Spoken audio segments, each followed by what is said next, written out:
Welcome back, everyone. Welcome to Phil's Recap and Review. Game of Thrones, Season 7, Episode 4. Oh, the spoils of war. What a fucking episode. And we're here today to take your feedback. If anyone hasn't joined us on one of these feedback shows, what this is, we do have the live motherfucking chat, and we will take your questions in the live chat. We also have a phone call-in line that you can talk to us live at 657-383-0370 and a voicemail text line at 781-990-8509. But today is really about the people that sent me messages ahead of time, sent texts, sent letters, sent rocks that they threw me that bounced off the back of my head while I was trying to walk down the street that said, talk about this on Game of Thrones, asshole. Whatever it is, I have your messages, I have your texts, I have all your stuff, and we're going to go through that stuff first, and then at the end we'll go to some of the calls and the stuff we get in real time and go to the live motherfucking chat. But I'm not alone today. I have with me another awesome guest, another Game of Thrones YouTube person, someone who's doing daily content, a lot of fun stuff, really good person that invited all of his friends in to join us in the live motherfucking chat tonight. So big welcome to all of them. So any of the FOPers in the chat, welcome all the new friends, and let's give a great welcome to Kyle, Azor Ahype, or Kyle's Fookin Chickens, as you knew him before. So Kyle, welcome to the show, buddy. What's going on, man? We've chatted about this for a long time now. We both host our own shows, so it's kind of fun to have two hosts on one show. And man, this episode was absolute, what I like to say, wildfire. So really excited to chat the episode.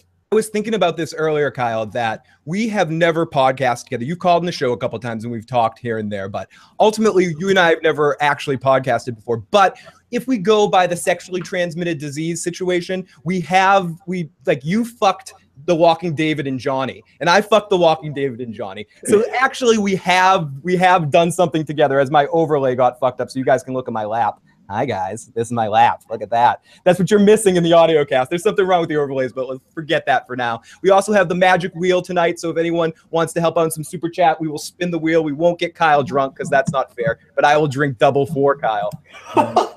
Savage. I am horrible. We got in the live motherfucking chat, the Walking David. Kyle, what's up, dude? Lady, you're on Greyjoy. I've been waiting for this all week. L, nice to see you again. Timo, the most beautiful smile on the internet. Is Timo in there? Timo is in the live chat right now, too. Hey, Timo.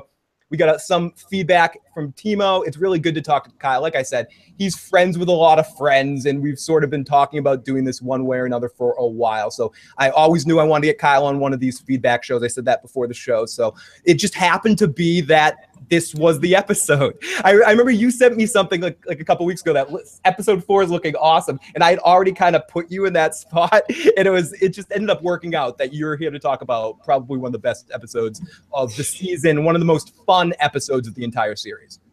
Man, really, honestly, I can't. I mean, I heard people on Twitter bashing the episode because of its length. And I actually thought it was appropriate because I think that we're going to get some really long episodes coming up. I mean, the next one is an hour, and then after that is 71 minutes and 82 minutes. So, I mean, this was the pacing of the episode has kind of been off all season. This one felt right to me. Yeah. And I gave it a 10 out of 10. Hard Home is #1 for me. Battle of the Bastards, and then Spoils of War is kind of just right there below that. Yeah, it's tough to doubt the fun factor of this episode from beginning to end. You can pick apart anything if you want to pick it apart too much. The runtime, it doesn't bother me essentially because the episode felt right. It's when something feels wanting. If anything, I thought there were, and this is my minor nitpicks, there was a couple of scenes that maybe didn't even, I didn't think it needed to be shorter, but the Melisandre and Daenerys talking about Grey Worm's lack of or we did many things, and then the cross that with which I kind of like this one, the Davos being like, I'm no big city lawyer, but you're kind of looking at Daenerys's boobies scene. I mean, those scenes were could have been shaved around the edges, and I think it still would have been an excellent top echelon episode. So I don't think length had anything to do with it. It's about the motion. It's not about the length necessarily. Agreed. And I mean, we've had these Stark reunions so far this year, and I think we all can kind of associate ourselves with House Stark in some way. We've all went through some sort of tragedy in our lives or something like that, something that's affected us in a certain way. But we haven't seen these people together since basically episode 2 or 3 of the season, since season 1. So like 60 episodes later, people, this is crazy, okay? We're really getting towards the end game here. We have less than 10 episodes left.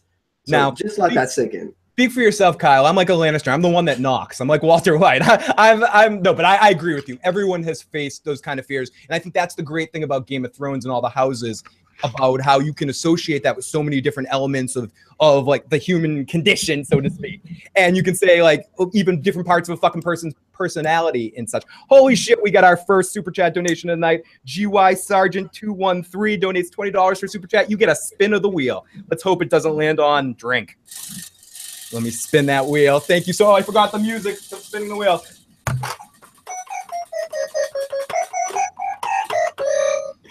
It landed on bite of a sandwich. I don't know what that means, you hippie bastard. Do you want me to take a bite of a sandwich in the How I Met Your Mother sense? I'll do that. Give me a second and I'll shut off this camera and you'll come and they'll come back in a cloud of fucking smoke.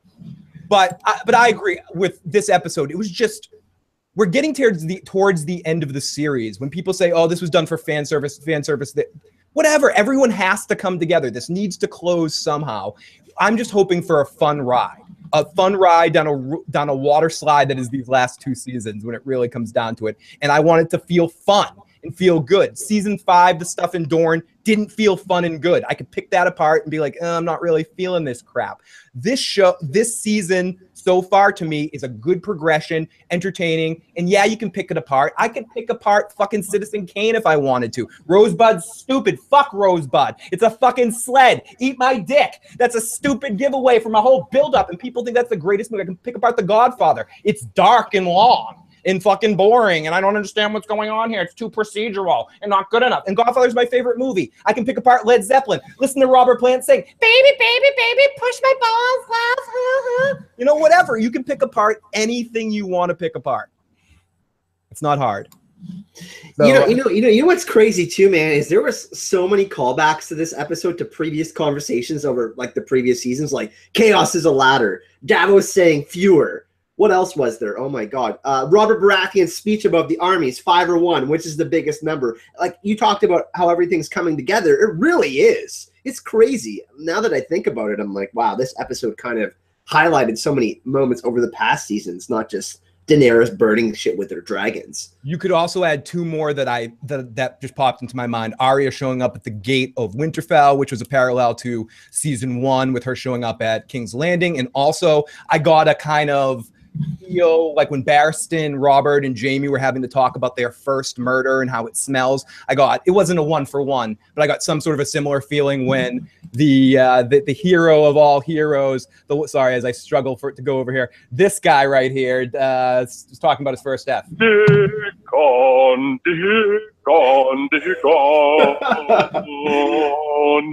Is that King McKay?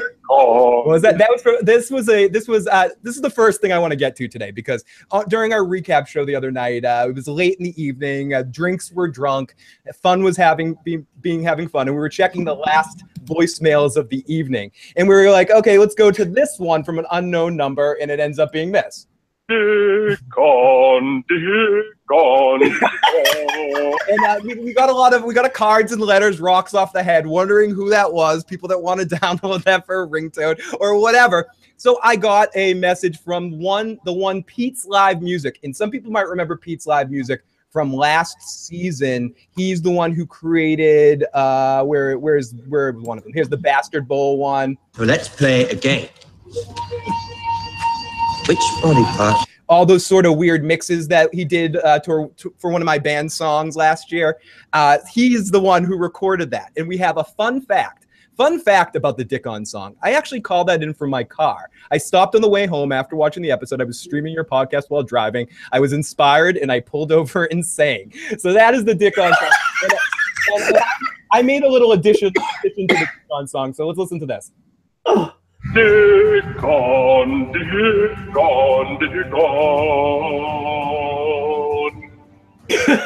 So you added the intro music.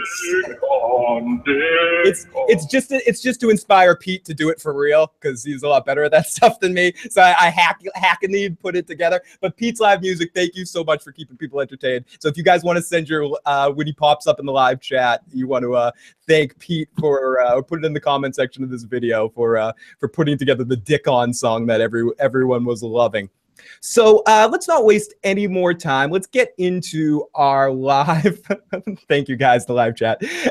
Let's get right into some of our questions here. And let's start the night off right with one of our favorite callers and favorite friends of the show. And I think Kyle knows her as well. Everyone knows her. It is...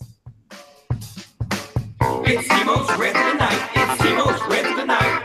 Fuck Sansa. Fuck Sansa. Fuck Sansa. Fuck Sansa. It's Timo's Red of the Night. It's Timo's Red of the Night. It's Timo's Red of the Night. It's Timo's Red of the Night. It's Timo's Red of the Night. It's Timo's Red of the Night. It's the Red of the Night. So Timo is we're going to start out with Timo tonight. Now, thoughts for the feedback show. Number one, the MVFOP, Timo. So let's go over there. Move the damn mouse guy. The mouse wasn't paying attention to me. Okay, thoughts for the feedback show. Number one, the Golden Company got a name drop, meaning that they're going to show up next season. What if they come Cersei lets them through the gates, and crazy-eyed banker guy turns on her, and they sack King's Landing a la Tywin 2.0. She says she will blow them up. Dany will be the queen of the ashes and bones, and that's when Jaime will kill her. So let's just take that point and go, Kyle, what do you think about what Timo said, and what do you think the Golden Company's role will be next season? Because I don't think they got mentioned for no reason. I agree with Timo on that. Yeah, me and you spoke before the show. Oh, there's some feedback. Oh, sorry. Me and you spoke before the show, and we talked about this, and I talked about this in my episode breakdown on my channel. And we got to remember that the Golden Company was founded by Aegor Rivers, which was a legitimized bastard of Aegon IV of his name. So, and basically, this sellsword company, if they are acquired by Cersei, I don't think that they're going to turn on Cersei, because the Blackfires and the Targaryens were they were constantly fighting over this line of succession to the Iron Throne. So I think that it's interesting. There's a precedent for them to appear in the show, because in the books, we have Aegon Targaryen, who is believed to be a Blackfire pretender, Illyrio's son with Varys' sister, Sarah. And that is believed to be, basically a coup. We hear the Mummer's Dragon, that prophecy happen. So I don't necessarily think that that's going to happen with Cersei. We just saw her army get decimated in the Field of Fire 2.0, and we know that she has the Greyjoy forces. So I'm thinking, since Euron went over to Valyria and he traveled all over Essos, he may have had some links to these people already. And I do think, for show purposes, because the show and the books are kind of different entities at this point, Timo, that basically the Golden Company, they're just highest bidder, right? And if the gold got back to King's Landing, like Tycho Nestor said, then I think that Cersei is going to need these specific people to fight back whoever's going to try to take her off the Iron Throne. Now, I'm of the belief that there's going to be a war for Dawn, and there's still going to be shit in King's Landing. I think there's going to be a battle on two fronts, and eventually the White Walkers will make it far enough to King's Landing. But the Golden Company, they're going to be there because Theon is going to go try to rescue Yara, and there's going to be Ironborn versus Ironborn and all that sort of stuff going on. So while I love your idea, I'm going to have to disagree with that, because I think that the Blackfires would jump at the opportunity to take out Daenerys. King McKay, who's going to be with us next week, says, all show watchers not getting the Golden Company name drop. King McKay, I look forward to talking to you next week. And I would agree with you. And I would also add that this was one of the things that surprised me in the episode, that the gold made it back to King's Landing, because I thought the name drop of the Golden Company was going to be that they may be an antagonistic force against Cersei. But I think if they were going to be an antagonistic force, the gold wouldn't have made it back. So I do think they're going to be they're going to more work with her rather than against her, would be my thought as well. Number two about this, Timo's second point, is Tyrion has been wrong about his family all season thus far. He's been miscalculating the Casterly Rock plan, the High Garden attack, and he made a point about the Unsullied fighting for freedom versus Lannister army fighting for fear, so he says they will run. The Lannister army held the shield wall and tried to fight back, knowing that there was no chance. They didn't run like little bitches. Tyrion doesn't know his family as well as he thinks. He needs to go back to drinking. That's more of a point than a question, and I would agree that Tyrion does need to go back to drinking. But does he not know his family, or is he subconsciously protecting his family? I don't usually say this, but maybe Daenerys is 100% right, and he doesn't want to hurt his family as much as he does, so he's some part of him is subconsciously creating things that will fuck up, or maybe that's just not crediting Jaime enough for understanding his brother's emotional ties and what he might do. So it could be many things. Kyle, do you have any thoughts?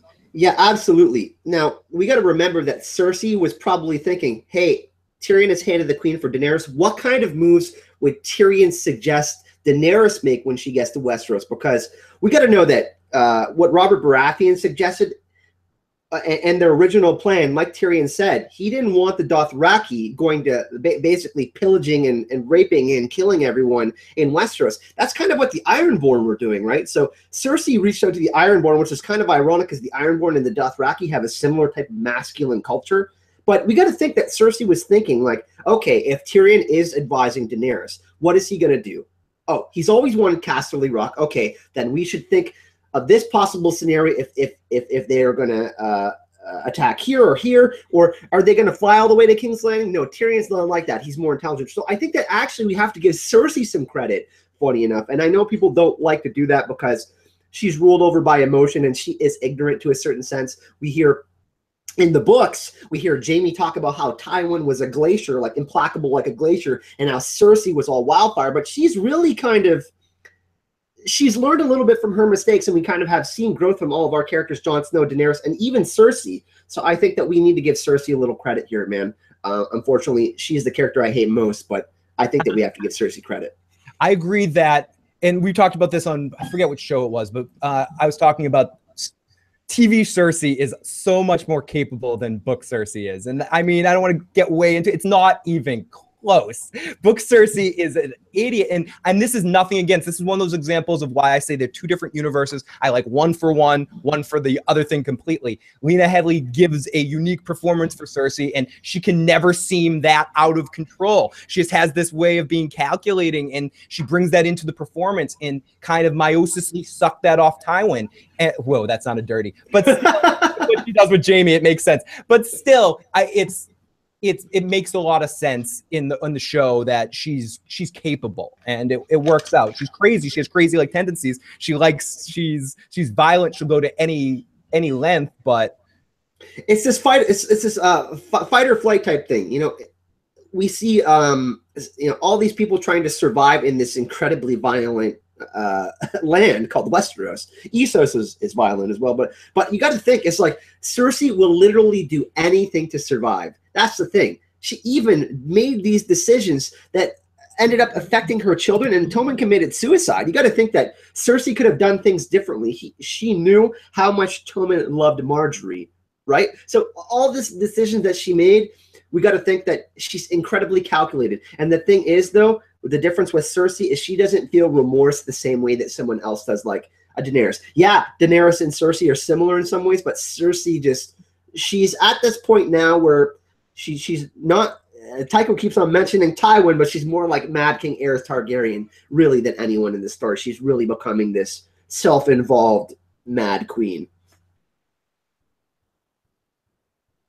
I definitely agree. Sorry, I was mute there. And the last part of Timo's question, I still say Jaime is the MVP.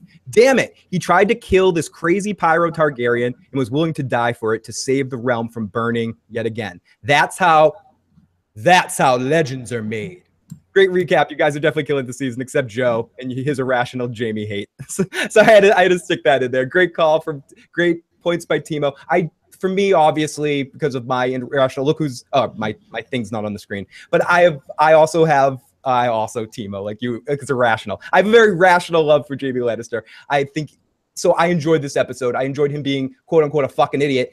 He was a fucking idiot because he didn't throw it when he was in range. He probably should have tried to go for an aerial shot. I mean, either way, Drogon would have blocked it. Would I have gone for that? No, not necessarily, but I'm a pussy. In that moment, he sort of had a flashback to in my estimation, had a flashback to the Mad King, to seeing burning people, all that sort of stuff. At core, he doesn't want to see people die, except for little boys that watch him have sex and are pervs that need to be pushed out windows. But that's it. You know what? Going on that point, we see Bran fall out the window, and eventually he has his transformation after he comes out of his coma. I think that, obviously him in the water, him floating down, mirrors that shot very much. I think that when he comes out of the water, he's going to have an epiphany. This was the absolutely transformative moment that Jaime Lannister needed to go forward, and I think that going forward, I think this is going to be the beginning of the end for Cersei and Jaime. So. Kyle, there's nothing I hope you're more right about. Because I feel the same way. I feel like this is the season. I feel like they're building it up so much. I think there was regression in season 5 and 6 that they were stalling for not sure what to do with Jaime. But I think now I really start to see the wheels turning for him to abandon her and maybe hopefully kill her. I think the reason that they've done that, Phil, is I think in the books, the Valonqar prophecy, whoever you think it is, I think it's Jaime. Me too. I think they've done this on purpose in the show, and I know people will smash D&D to bits for Jaime's storyline, and that's completely fine. But I actually think there's a method to the madness here, and I actually think that they are trying to not set up the Valonqar prophecy as much as possible. So when it does happen, when Jaime kills Cersei, it's going to feel that much more powerful. I agree with you 100%. I've actually said that a couple of times before too, and I so agree with that. I think the show left that out because in television, if you said that, it would be too obvious. And in TV, some things are better left as surprises, and you feel more for Jaime watching him go down that fucking hole and watching him climb the hell out of there. You need to see that and see the transformation on screen, not have someone tell you it. Whereas in the books, you read it, it's a longer part. It could all just be in her head. Like, who knows? But on the show, it would just be too obvious. In the books, we got literary devices like red herrings where George can basically write things a certain way and give you 3 paths, and then but obviously you know there's only one right answer, but he gives you the options. Now in the show, if they were to do that, it would be like, it's like you got to hit someone over the head, and then it becomes obvious if you try to frame something in a certain way, or like, oh, okay, well, obviously this candidate is the more likely person to achieve this thing in this event. You know what I mean? So for me, I completely agree, and I know you're more of an expert on television than I am, but the way they have to execute things, foreshadowing, and how the way they shoot scenes, they have to be very careful to not give things away, because we do know that there's big payoffs in Game of Thrones. 100%. Go in the live chat just to get you some love. Angie V says Azor Ahype is on point. I love this guy, Kyle. We got Drogon versus Dickon. That would be an amazing fight. That would be an amazing fight. You mean the song, though, don't you, Figgins? Friggins analysis of Thrones, great point, Kyle and Phil. Timo says, and Jaime doesn't need any more redemption. He paid the price. He lost a body part. Get over it. Bran is a dick now. So who cares about it anyways? Love Timo. Av says, except wasting an arrow on a Dothraki, but hey, it's what he had to do to stop him. Although it was instigated by a woman, Brienne, you're not wrong, Timo. His path is on his own. So let's go to our next caller, or next texter here. This is Karen from Pennsylvania. Trust me, Phil, I would much rather be in Boston than Pennsylvania, still repping the Pats and South stuff. I still can't get over the fact that Daenerys said she needed food to feed her army. North is struggling, and she burned the damn food. And if one more person says that Jon should bend the knee to Dany, or that dragon is going to warm up to Jon because of his Targaryen heritage, I'm going to cut a bitch. And this continuing, I feel it's Karen again. People have been talking about Dany throwing Jon's line to Mance back at him, and there was a good reason for him to bend the knee. This is how I look at it. The Mance situation doesn't compare to Jon. Mance had just lost or surrendered to another army. He was defeated by Stannis the Menace, or Manus. I don't know if you meant to say which one, but I'll say both. Jon on the other, because both could be appropriate. Jon, on the other hand, came asking for help, not just for himself, but for all living people. If Dany doesn't help him, his men die and the White Walkers get further south. Dany asking him to bend the knee is shrewd business move, but it comes off as the guy from the movies that tries to ruin people's dignity before he lends them money. So, Kyle, what do you think about Karen from Pennsylvania's thoughts? So there's definitely 2 points on this one. One, obviously, Daenerys, yeah, she did say the Mance thing, right? And Jon is very different. We know that Jon is probably the most special character in the story at this point. I mean, if anyone is destined to pull things off, it's probably Jon. I mean, look back to the past couple of conversations that we've had. Davos calling Jon, oh, he's king in the north. Like, he's just like, one title. We hear Daenerys name all of these things off. But obviously they've had, I mean, they both kind of grown up in exile, so to speak, kind of like a King Arthur type of scenario. But they both have very different paths to where they've gone. Daenerys can feel a little bit more entitled than Jon because she knew she was of royal blood, and Jon knew he was a bastard. So, I mean, well, Ned obviously knew that. So, I mean, here's the thing: did she burn all that stuff though? Did she? I don't think she burnt it all. I don't think she burnt it all. I went back and looked at this specifically a couple times. I don't think she burnt it all. She definitely burnt some to send a message, obviously. And we do know that that area now is now hers, basically. So if they do want to grow more food, it's going to be more difficult. But yeah, absolutely, that's a huge thing, right? I mean, for any food to be gone, we in the books, Littlefinger has kind of done this himself. He's kind of taken hold of the areas so he can kind of manipulate where everything is going. He's kind of setting himself up to kind of control all of that, the grain and all that sort of stuff. But in the show, like, I mean, we haven't had too much mention of that other than with Marjorie, right? I like that they're actually doing it, though. It's one of those things that they easily could have just ignored the food situation, and it would have been a big glaring hole of like, what are they going to do about the food? I remember in the first couple of episodes, that was something that I was just talking about. We have all these Dothrakis. Who are feeding them? How are they getting food? How are they getting all this stuff? And I'm glad the show actually took the time to address that and make the food a thing. But I don't think all the food was burned in that situation. One more quick point to finish this. Old Nan, remember when she told the story of the Night King and all that, and Bran? Men freeze in their castles. We know that winter is here now. We know that harvest is completely different in the winter season. So I don't know exactly how Westeros works. I'm not a farmer, but I'm guessing that at some point there's going to be snow falling in King's Landing this season. I mean, we got what, how many, 9 more episodes left? But yeah, so I mean, old Nan saying that everything she said pretty much in her little speech to Bran is coming true, or is going to come true at some point, I believe.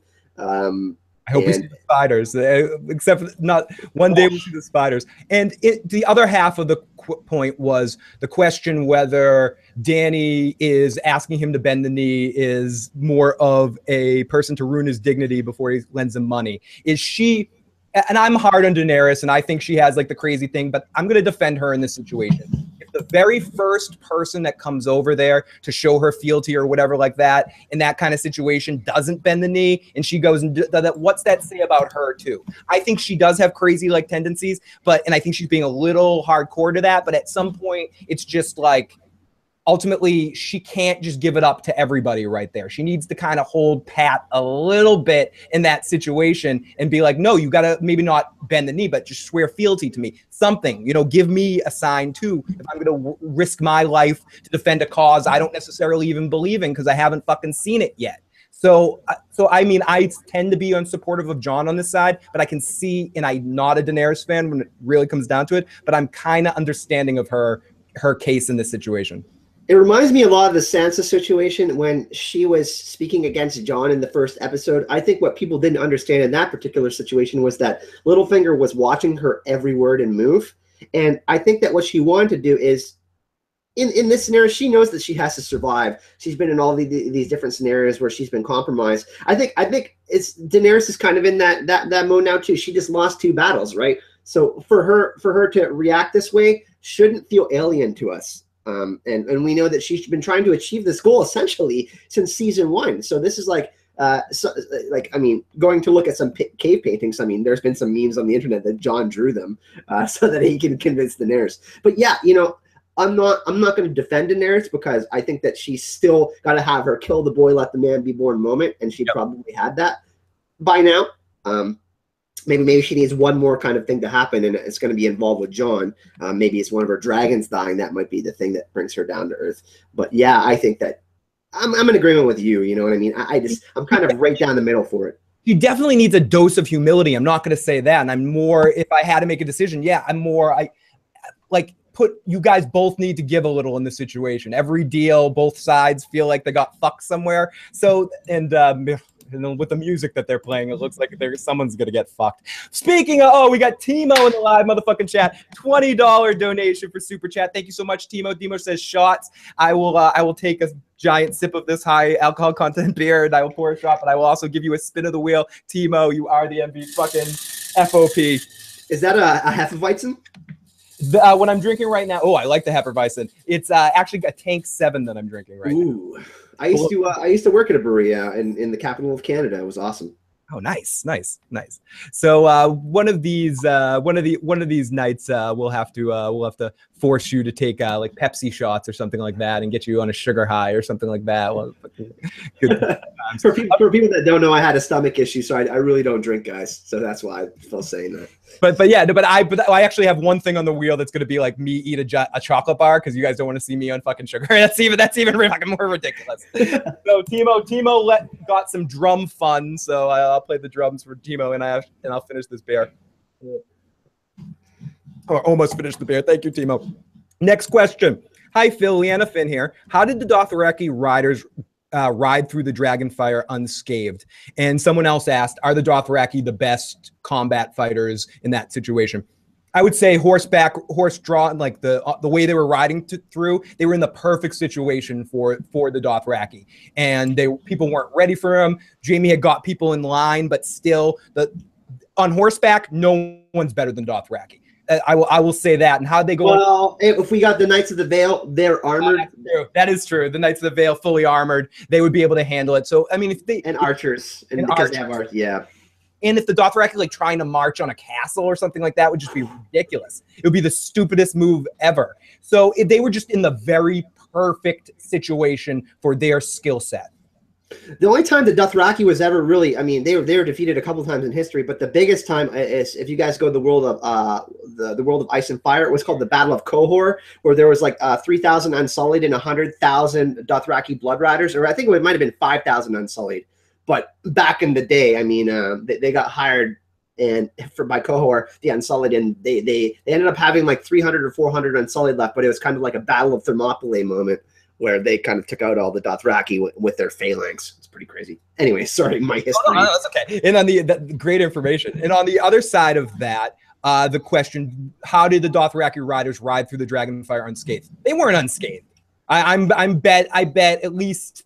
I'm not going to make up a percentage and pull it out of my ass here, but I bet a bunch of Dothrakis got burned by that fire. It's not a scalpel. It's not a fine tooth. It's a wide spray, and she opened a hole in the defense for the Dothraki to ride through. And I'm sure a lot of them in the initial attack didn't burst through, but like once fire starts flowing and shit starts happening, I'm sure a lot of Dothrakis did get burned. Oh, absolutely. Casualties of war. It kind of has to happen for things to progress. Yeah, absolutely. And let's go to our next question. Thank you, Leanna Finn. Our next question is from Leslie from Chicago. Leslie says, hi, Phil. This is Leslie from Chicago. Again, love your feedback shows. It's the best one on YouTube. Oh, thank you so much. That's exactly why I decided to read your question, because you said that. Now, Varys is supposed to be the spy master. Where are his little birds? What is his purpose to Dany if he can't get any valuable information to her? Dany needs armor for her dragons, especially now since Drogon was shot with an arrow, and Davos happened to possibly know a good blacksmith, Gendry. Maybe we might see him in the next couple of episodes. So let's handle this first part about it. About Varys and his little birds. Does Varys still have a connection to his little birds and his net, or is little birds officially Qyburn's now? He definitely still has a connection to them, but as far as we're talking about the mole thing in Dany's camp right now. You think and we get to that a little bit later, and we can answer that now and just say, oh, we already addressed this, but I'll just read the person's question later. But you can get into that now if you want.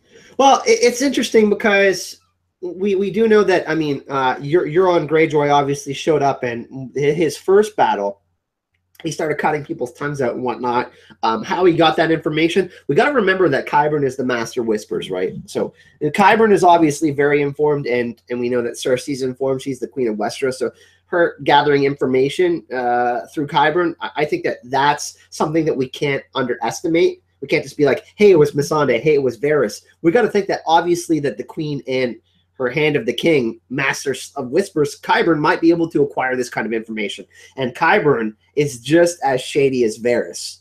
We probably know less about Qyburn than we know about Varys. So who's to say that Qyburn might actually not be more accomplished in this area by getting information or acquiring information like Varys does. So, and even more so because Varys always had another agenda other than being the master of spies. His agenda was the Targaryen restoration shit. So Qyburn's sole purpose right now is to serve Cersei and serve her best needs. So he's full game into that. There's no other agenda other than his little hobby shop. And she's indulging him in that and letting him play with whatever's left of the scepter probably, and bad pussy's body or whatever he wants to do. He has full access to the King's Landing facilities, do anything. So he is so team Cersei. He's drinking the Kool-Aid fully, and he's fully invested in that purpose where Varys was never invested to the kings he was serving.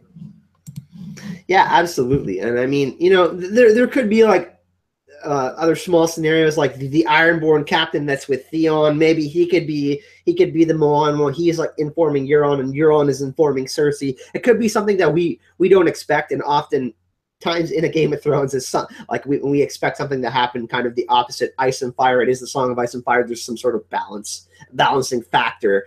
So I don't know, but yeah. And I do want to voice out also a couple people in the live chat. Made in the Darkness. I don't think there's a mole. There's a lot of time left, something like that, trying to wrap up these type of storylines, but I could be wrong, obviously. And Marco says, no mole, Tyrion's just too obvious. So I mean, so that could possibly be it too. And like Kyle was just saying, that's one of the good things about Game of Thrones, similar to another television show like Breaking Bad or something like. It's usually you can anticipate what you're going to see, and then it's nothing like you ever expected, and it's something completely different, because that's why those TV guys make the big bucks, because they're coming up with things that they're anticipating what people are going to think. Oh no, let's go to something else. So. And the next part of Leslie's email was, I need Bran in a Podrick meeting. We all know that what he did to those women at that whorehouse. Why is Tyrion upset when he watches all those? Okay, that's one point. Why is Tyrion so upset when he watches all those Lannister men get slaughtered? If Cersei had 3 dragons, she would have done a lot worse than Dany. It's war. That's the price you have to pay. For fuck's sake, he used wildfire. What is Tyrion's problem? Does he need a drink, Kyle? And I want to add one extra question to that. Why was Tyrion at the battle? I mean, he had to be there. I mean, he's the hand of the king or hand of the queen. He has to be there. If something happens to Daenerys, he has to know how to advise the army appropriately, even though he's not the battle commander. That's an excellent point. That if anything happens to her, he needs to take over, because he's the next in line in charge of those forces. That's why we saw a small Dothraki force with Tyrion, just in case Daenerys did fall off her dragon or something. Send them right in. Dude, that's honestly the most rational reason I've heard for Tyrion to be there. You know, that's pretty much what I can think of. Other than and you know. It is a plot device for Jaime and Tyrion to have a conversation again. Obviously, I think he was there just like jokingly for the television standpoint. I think he was there, and what I said was he was there to say that line, Jaime's a fucking idiot, because we needed him there. But I agree with you that.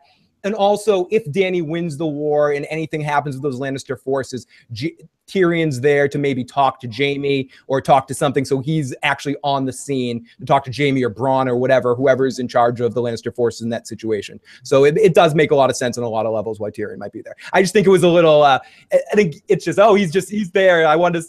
And just interesting that they cut over to him. He was great in it. I like the line delivery of him. He's a fucking idiot and everything like that. It's one of those moments that I could pick apart if I wanted to, but I'm not going to. They've really been setting up this storyline in the background. They've mentioned Aerys Targaryen a bunch of times. They're trying to set up Varys convincing Tyrion that Dany is kind of turning. You know what I mean? And they're also setting up Tyrion and Jaime reconnecting. Obviously, through the shared emotion of seeing what happens in war, the PTSD from people being burned by dragonfire. This is all. I mean, Jaime also just found out that Tyrion didn't murder Joffrey, so that's all of these things are kind of coming together to. I mean, I think at some point Tyrion's going to meet with Jaime this season to convince, like, hey, you can't. I mean, event like Cersei, like she's pretty screwed now. I think, despite winning those 2 battles, she's in a really bad position. I agree. It's not going to go well for her in the long run of this situation. So let's go to Kay Williams. Oh my God, everyone with Ben the Knee. I'm sick of all of them. How do you ask someone to do something you wouldn't do yourself? Sigh. Why didn't Dany bring all 3 dragons? Just wipe out the Lannister army and be done with it. I don't get why Tyrion is having so much of sympathy for the Lannister army. Where was his bleeding heart when Jaime's army decimated House Tyrell? She showed mercy by not burning all of them. I guess his feelings are going to be hurt when Cersei lets loose on King's Landing again. Again, more of similar to what we were just talking about. And ultimately, why didn't she bring 3 dragons? Like the logical sense from what I thought is she needs to leave something at Dragonstone to defend in case Euron decides to come there. So the dragons are hanging out there to burn all the ships that dare approach Dragonstone. So I think from a we don't need all 3 dragons in this situation. So why don't we keep 2 for defense purposes at Dragonstone to protect Melisandre, Jon Snow, all those guys to hang out there. So I think that was why she didn't bring all 3 dragons. Yeah, absolutely. I mean, she stated we've lost the Ironborn, or we've lost the Iron Islands, we've lost Dorne, we've lost the Reach. So I think that you're spot on right there. I don't have too much more to add other than Daenerys.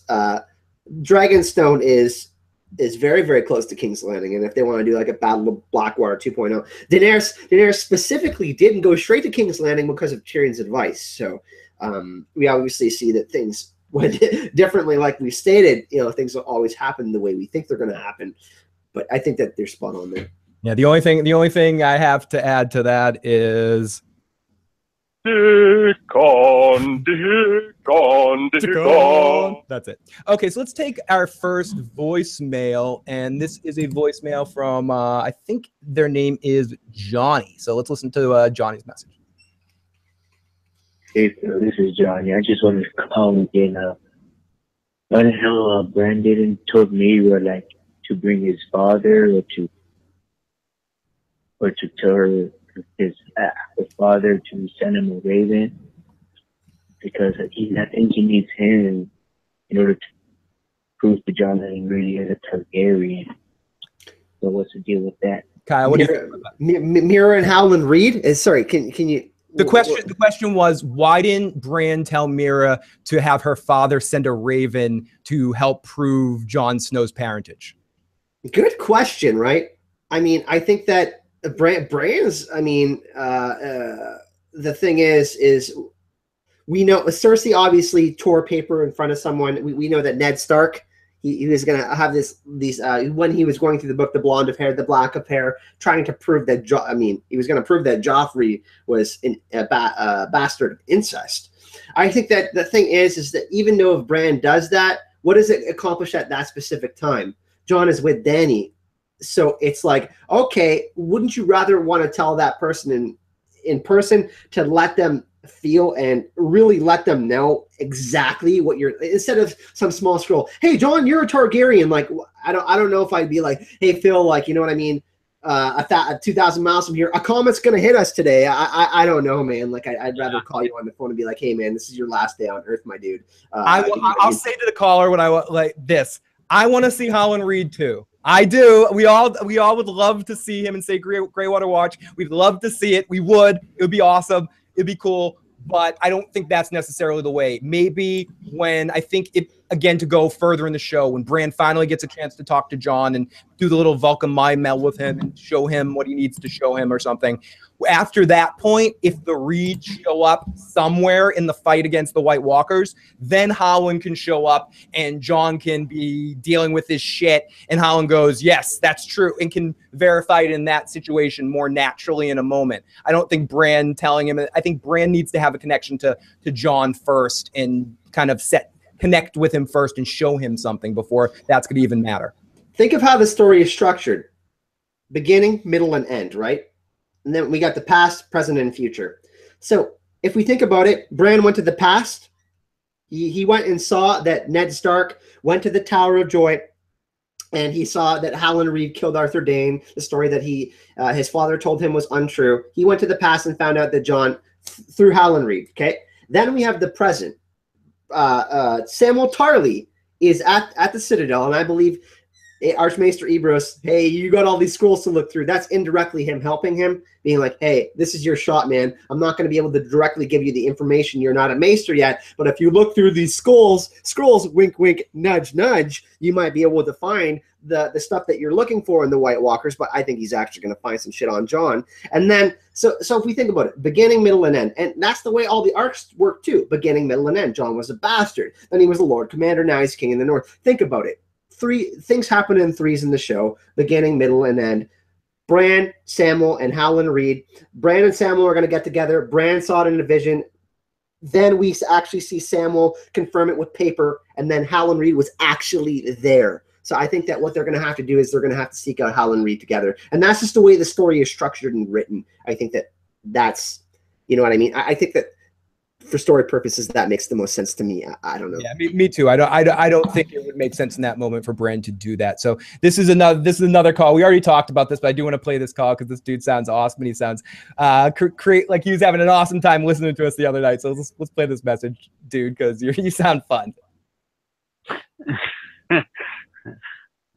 Wow, that made me laugh so much. Made him laugh so much as the Walking David doing the Littlefinger's voice on the message. I'm a big fan.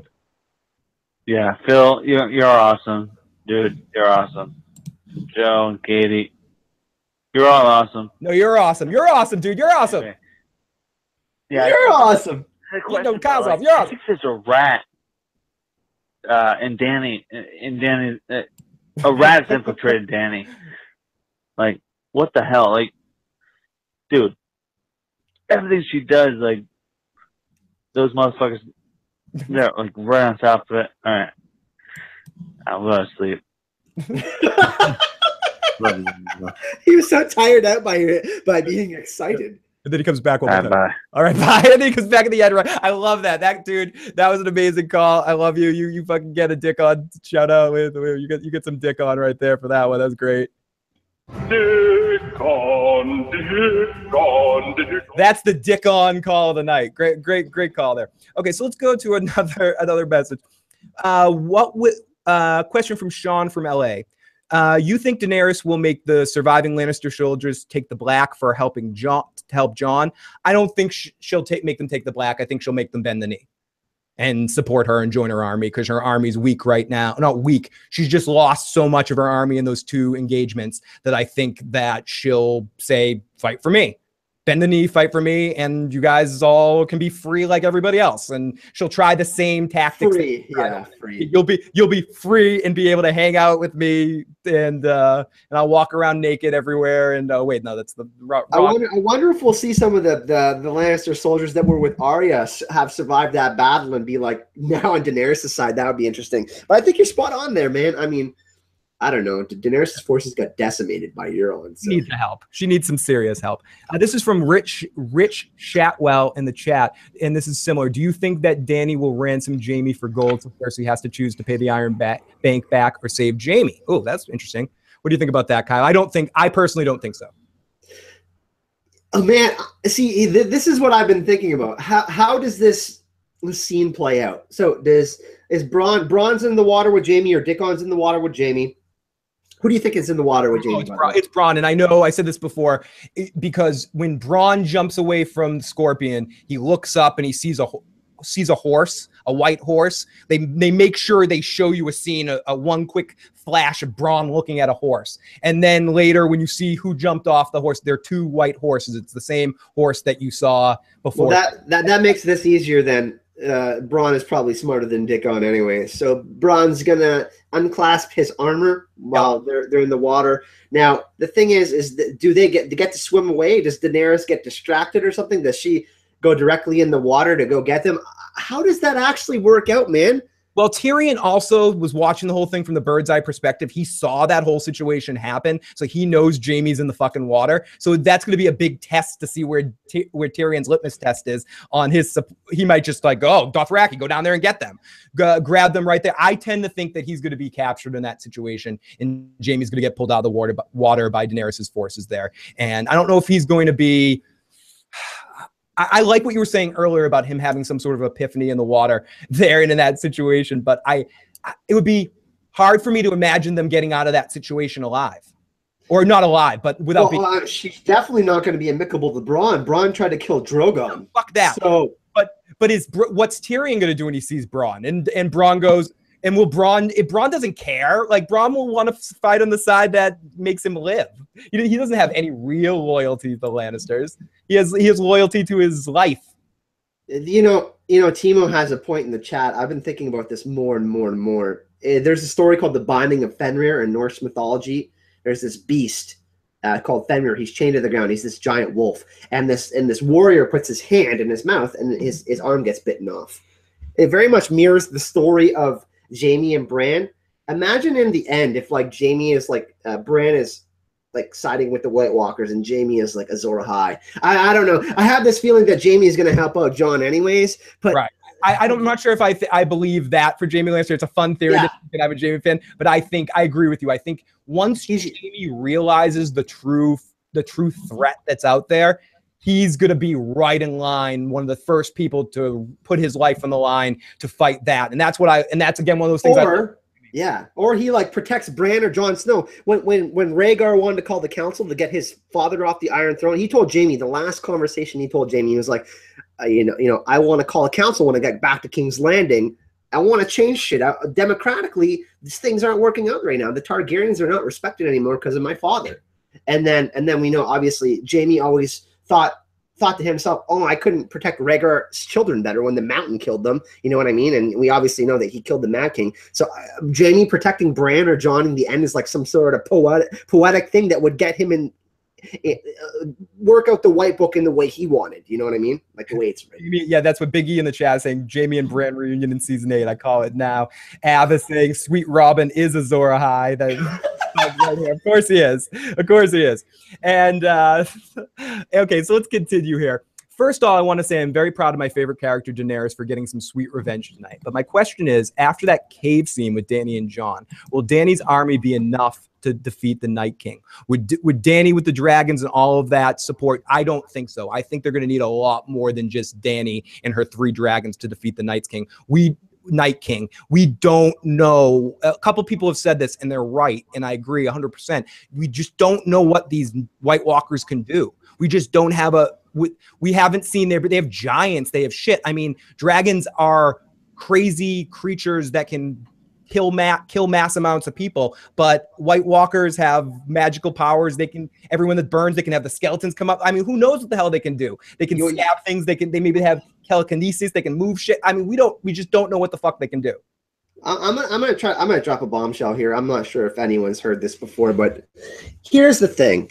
The Night King, the White Walker, we've only seen one White Walker be turned into a White Walker. So we know that Benjen has the dragon glass in his chest, but specifically the ceremony that took place at the Weirwood tree with the Children of the Forest and that particular human, whoever he was. He's the one White Walker he's the Night King. The other White Walkers don't have the same abilities as the Night King. So that suggests that the Night King is a green seer. I think that what's going to happen is there's going to be a scenario. Now, Jon already killed the White Walker with a Valyrian steel blade. We know that he knows that, and that we know that Dragonglass, Mira, and also Samuel killed the White Walker. But what I think is going to happen is someone's going to try to kill the Night King with a Valyrian steel blade, and it's not going to work. Interesting. That would be, and then it's like, what do you do in that situation? No one can stop. And I agree that the Night King seems to have more power than any of the other White Walkers. He can raise more people from the dead. He has a little bit more of an ability, a little more, seems like even his own more of a consciousness and power to turn humans into White Walkers. He's the only one in that scene you were talking about in season 4. Get the episode turning the baby. Yeah, turns the baby. So we see that he's the one with that power and has it beyond anyone else. So I could definitely see that being part of it, that it's can't be just as simple as the Valyrian steel blades can kill every one of all the White Walkers and the Night King easy like that. It's going to have to be a bigger challenge to stop what is about to happen. It's not as simple as getting everyone weapons, cutting down every single one. I just think that's just too hack and slashy to be what this story is all about. Now, there is a prophecy in the books: 3 fires you must light, 1 for death, 1 for love, 1 for life. So I think that, I mean, we saw Daenerys light 2 fires already, right? 1 for death, 1 for life with her dragons, 1 for death. She killed the Dothraki. And is the other one love? The other one's love. So what if there's a scenario where Daenerys knows that she's the only option to fight the White Walker? She has to remember, we got to look back at her vision in King's Landing when the Red Keep is destroyed. She goes beyond the wall, and Drogo and Rhaegar are beyond the wall. That's symbolism. That means that her destiny, her not touching the Iron Throne, she's not going to have the Iron Throne. That's not her destiny. I think that what's going to happen is there's going to be battles next season. They're going to lose almost all their battles until the final one, and then they're going to win. Yeah. But Jon's gonna the bittersweet ending is that Jon is Azor Ahype and he has to kill Daenerys. They're actually gonna fall in love like Jon did. But what if but check this out, but Daenerys was unburnt twice. So what if Jon puts a blade through her and legitimately it's like, okay, this blade is now imbued with the soul of Daenerys / the properties that make her unburned. You know what I mean? So that could maybe I don't know if it's literal, the whole Lightbringer thing, you know what I mean? But that's possibly a scenario that might happen. I tend to think something similar, except I think it's going to be Jon that has to do it to Daenerys, that like flipped around, that Jon will have to do something to kill her or to get some power. Yeah. I don't know, but it's going to be, all I know is it's going to be amazingly fun to watch these final 9 episodes of Game of Thrones that are left here. Also, me and George interviewed Paula Fairfield at Con of Thrones, who does all the sounds. She talked about how she loves making White Walker sounds and dragon sounds. We actually had an exclusive interview with her. She said every single episode is going to be 80 to 90 minutes long, and the finale of the whole series is probably going to be 2 hours or longer. Fuck yes, and definitely go and check out that video on Kyle's channel if you want to check out that interview. So, so this is from, or what was the best battle we've had in the last 4 seasons? I say it's a combination of Hardhome, Battle of the Bastards, this, Blackwater. Like, I think all of them have their moments that are great. If I had to pick one, it would probably be Hardhome. I think that the point of where it came in that season and the interpretation of everything else that was going on that season and the way it just sort of, that episode came out of nowhere in that moment just built up. I thought it was the best total one. But if someone told me Battle of the Bastards or this one was their favorite, you wouldn't be wrong.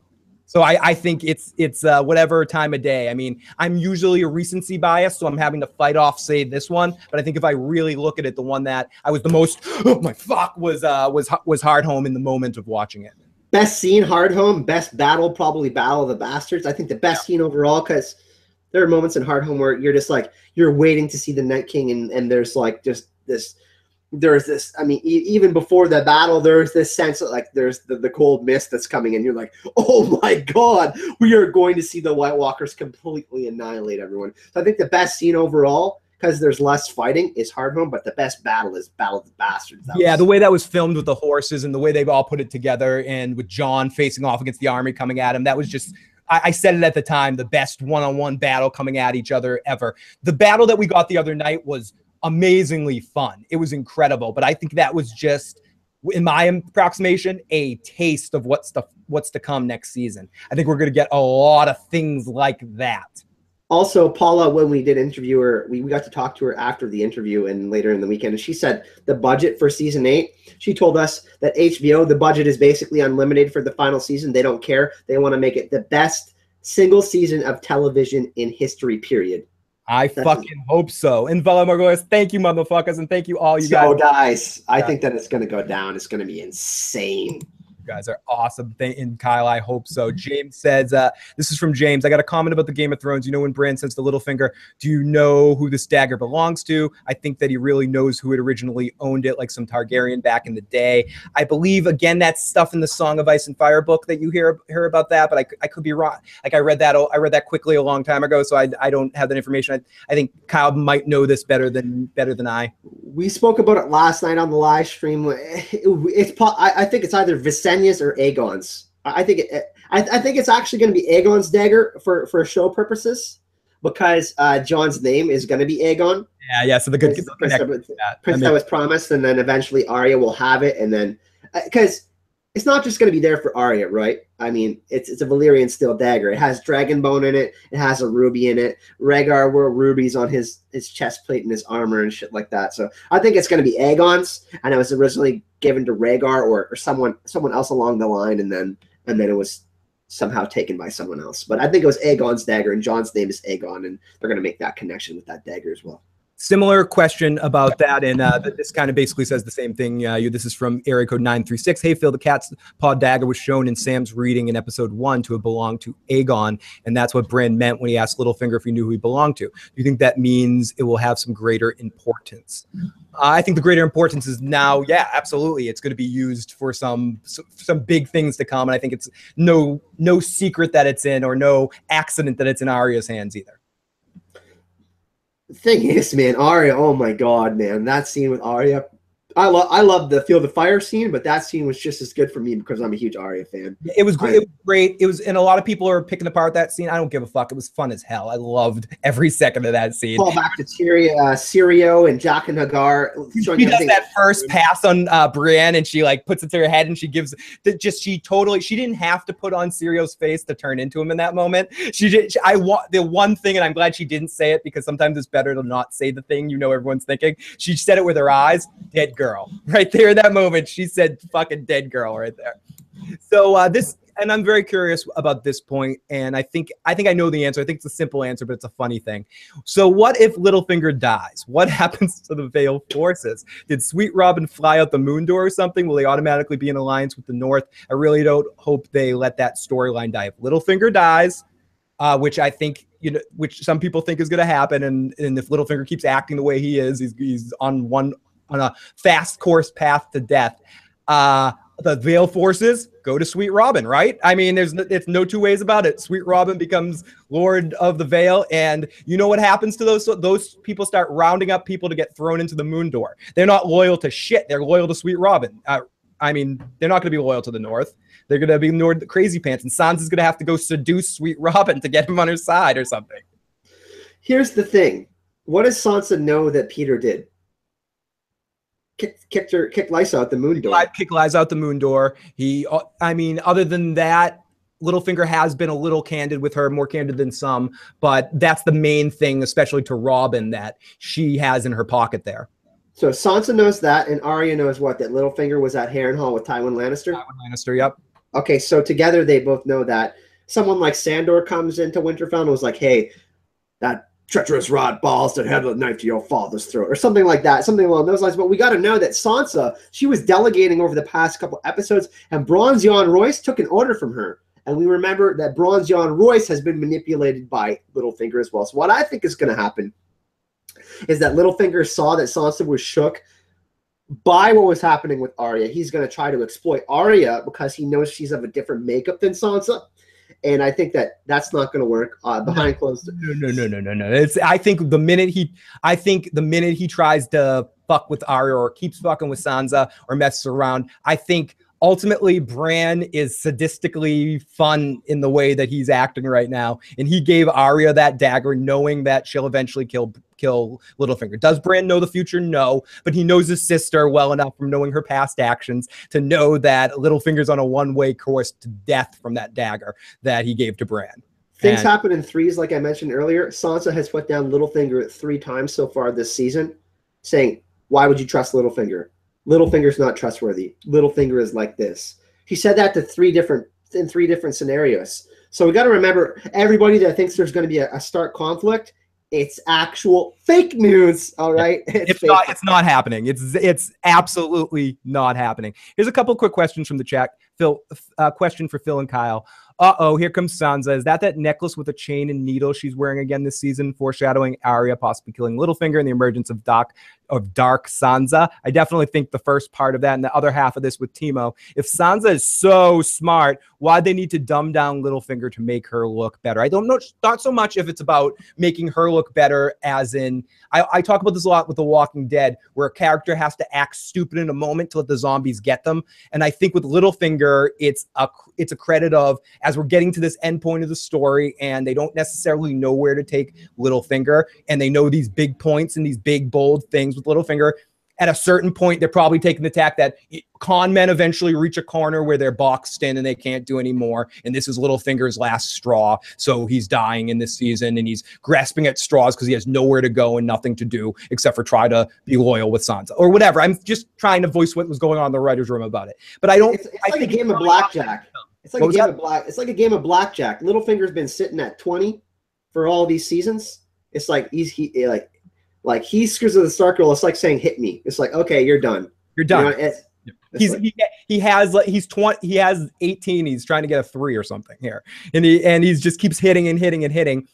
But I think ultimately there is an element of that they're writing him a little stupid this season because if I was Littlefinger in this situation, the minute Bran came in there, or at least the minute Bran said chaos is a ladder to me, and I see Arya I leave and I take the Vale soldiers and I get the fuck out of there. and I don't try to mess in this situation. The Littlefinger I know would be like, okay, I have to go see to Sweet Robin's training. I'll be back in 2 weeks, and then leave and go to Cersei and fucking cry to her about what's going on and say, this is what your enemies are doing. I mean, that's Littlefinger.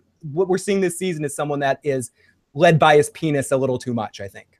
The thing is, too, is that exact scenario that happened with Bran and Littlefinger knows that he can't climb the ladder anymore. That like, you know what I mean? Literally, the Raven is outside calling at Littlefinger, like Bran's watching him, right? So I think that in that scenario, Littlefinger knows that he can't climb the ladder anymore, so he has to make his last stand in Winterfell. It's kind of like Ned in King's Landing.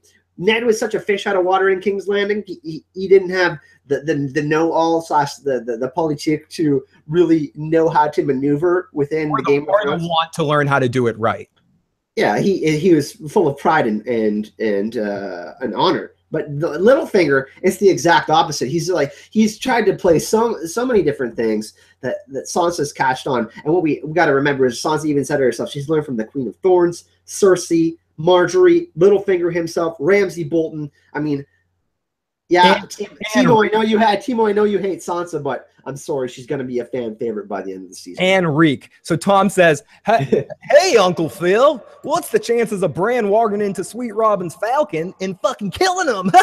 That would be awesome. I don't think there's a hope of that, but I would pay money. I would rather him fly into one of the ravens that picks him up by his seat and drops him out the moon door. I think the only destiny of Sweet Robin is to fly like the bird that he is. Let's go to a few more questions. I'm keeping Kyle longer because I'm having such a good time. So here we go. This is SSLB 31327823287. Sorry, I can't read right now. Do you think it's a good idea to bring the Golden Company in at this point? I don't want to be the spoiler guy, but there's obvious reasons to not even cross that bridge. Why not just have the Gold not make it? It seems like a bad idea to introduce something with limited episodes left. Now, question 2, I absolutely hated the reveal of Arya's skills to Littlefinger and Sansa. What do you guys think? We already talked about question 2. Question 3, I think Bronn looking at the gold in the ground has double meaning. One, he got paid, so it's true that the Lannisters pay their debts. But on the other hand, if he hadn't sworn loyalty, he would have had that gold and probably wouldn't be dodging dragon breath and a crazed Dothraki at that moment. I see him either switching sides or leaving. I think he's regretting what he left to join Jaime in that situation. And I do see him, the first opportunity he gets, to switch sides to Tyrion's side. I think he's done with that brother, and he wants to get with the other brother again. And the first part of this question I want to ask to Kyle, do you think it's a good idea to bring in the Golden Company at this point?